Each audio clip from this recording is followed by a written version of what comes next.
11 de la mañana. El profe de castellano nos pide que hagamos una redacción, lo que no es de extrañar, porque llevábamos toda la clase hablando de narraciones, redacciones y concursos Coca-Cola. La gente se queja un poco. Encima, el profesor pronuncia lo peor que un profe de lengua puede pronunciar. Y no es justifica tu respuesta, que eso ya de por sí es intrínsecamente malo, sino que deja caer como una sentencia. El tema es libre. Eso, querido profesor, molesta, hiere, enfada, irrita, jode. Ya que para escribir sobre algo libre, antes a una se le tiene que ocurrir algo, y para eso una tiene que estar inspirada. Para buscar inspiración me suele gustar estar en las nubes.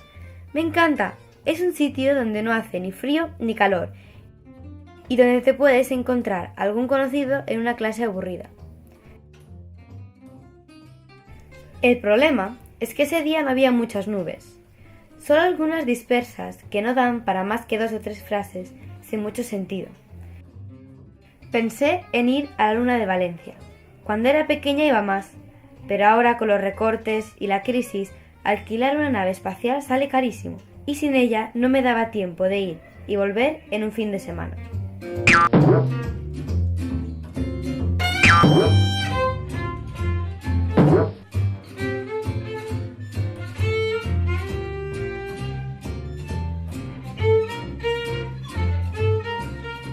Literalmente me estaba quedando colgada en las alturas, y a mí, como dijo el cantante, me parece que a este techo no le iría nada mal una mano de pintura.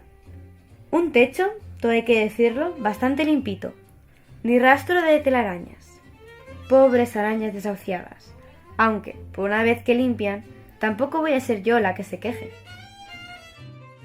Así que, sin nubes, ni lunas, ni telarañas, querido profesor, no he encontrado inspiración para escribir sobre nada interesante. Pero no te preocupes, tengo cita con las musas Talía y Calíope para dentro de un par de días. Seguro que algo te apañamos.